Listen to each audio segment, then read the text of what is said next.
ইমাম সাহেবের পূর্বে মুক্তাদি সালাম ফিরালে নামাজ হবে কিনা, এটা অনেকের হয় না হয় না। যাদের একটু তাড়াহুড়ার রোগ আছে, ইমাম সাহেব একটু কাশি দিতে গেলে মনে করে সালাম দিছে, সালাম ফিরে ফেলে, হয় কি হয় না? কিছু লোক আছে দেখবেন ট্রেনের মধ্যে একটু তাড়াতাড়ি যাওয়া দরকার, এদিকে জোর করে বগির মাথা হাঁটে, কেন? তার তাড়াতাড়ি যাওয়া দরকার। সে বেশি জোরে হাঁটলে কি ট্রেন তাড়াতাড়ি চলবে, আগে পৌঁছাবে? কিন্তু সে চেষ্টা করে। তো আপনি যতই হুলস্থুল করেন, ইমামের আগে তো নামাজ শেষ করতে পারবেন না। এই জন্য ইমামের আগে কোনো কাজ করা এটা ভুল। নবী সাল্লাল্লাহু আলাইহি ওয়াসাল্লাম বলেছেন, ইন্নামা জুইলাল ইমামু লিউতাম্মা বি, ইমাম দেয়া হয়েছে তাকে অনুসরণ করবার জন্য। ইমাম যখন রুকুতে যায় তারপরে রুকুতে যাবা, যখন সিজদা যায় তারপরে সিজদা দিবে, যখন সালাম ফিরে তারপরে সালাম দিবে, এ হলো নবী সাল্লাল্লাহু আলাইহি ওয়াসাল্লামের নির্দেশ। অতএব ইমাম সালাম ফেরানোর আগে সালাম ফেরানো যাবে না। যদি কেউ ইমাম সালাম ফেরানোর আগে সালাম ফিরিয়ে ফেলেন, তাহলে হানাফি মাযহাবের ওলামাদের মতে নামাজ হয়ে যাবে, কিন্তু এরকম করাটা মাকরুহ। আর অন্য অনেক ইমামদের মতে নামাজই হবে না, কারণ ইমামের আনুগত্য করা ওয়াজিব। যেহেতু আমাদের এদেশে বেশিরভাগ মানুষই হানাফি ফিকহ ফলো করেন, হানাফি ফিকহ হানাফি মাযহাব অনুযায়ী এটা মাকরুহ তাহরিমি, এটা করা উচিত না। কখনো যদি ভুলে হয়ে গেছে তাহলে সেটা মাকরুহ হবে না, সেটা মাফ। এটা অবশ্য সবার মতে, ভুলে হয়ে গেলে গুনাহ হবে না, নামাজ হয়ে যাবে ইনশাআল্লাহ।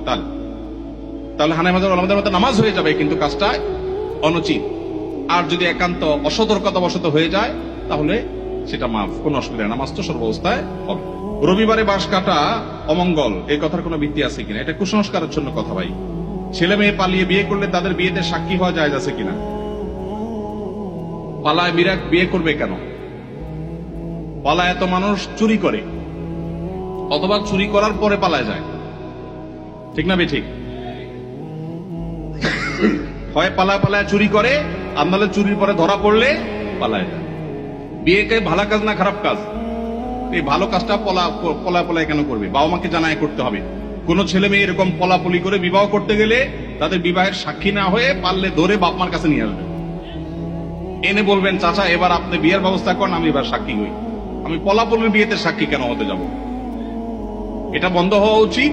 এবং বন্ধু হিসাবে ওই বন্ধুর উপকার করতে চাইলে কোনোভাবে কলা কৌশলে চাচা চাচিকে রাজি করিয়ে বিয়ের ব্যবস্থা করবেন, কিন্তু পলাপলি করে যেন তারা বিয়ে না করে, প্রয়োজন অপেক্ষা করে বাবা মাকে রাজি করার চেষ্টা করে, সেটা তাদেরকে বোঝাবেন।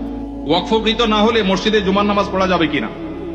যদি কোনো মসজিদ ওয়াকফ করা হয়নি, টেম্পোরারি মসজিদ, অন্য কারোর জায়গায় নামাজ পড়া হচ্ছে, তিনি অনুমতি দিয়েছেন, জুমা হবে।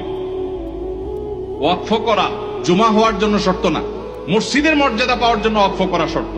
ইতিকাফের জন্য মসজিদের মর্যাদা পাওয়া শর্ত, ওয়াকফ করা শর্ত। কিন্তু জুমা টেম্পোরারি কোনো জায়গায় কেউ ভাড়া দিয়েছেন বা অনুমতি দিয়েছেন, বা আপনার কোনো ফ্ল্যাটে মসজিদে কোনো বিশেষ পরিস্থিতি যাওয়ার পরিবেশ নাই, অথবা বিদেশে মসজিদ দূরে কোন শহরে মসজিদ নাই, তখন যে কোনো জায়গায় ওই জায়গার মালিকের অনুমতি থাকলে, বাধা না থাকলে, সেখানে জামাতে জুমার নামাজ পড়া যাবে।